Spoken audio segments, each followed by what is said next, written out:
This is a 60-second unboxing of the Pro Series 6-inch CREE flood light bars. This is from ExtremeLED. They're out of Colorado. 60 seconds, so I don't have very much time here.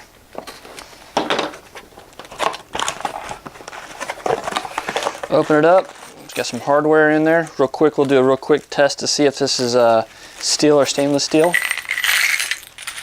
Get rid of these Allen keys. You know those are probably going to be not stainless steel. And there it is. That's stainless. Didn't stick to the magnets. Next thing we'll look at is there's the bracket, and it is adjustable. Packaged really nice and firm. It does have the DT connectors on them on the end. And there it is. This is again a 2400 lumen. This is the floodlight pattern on this one.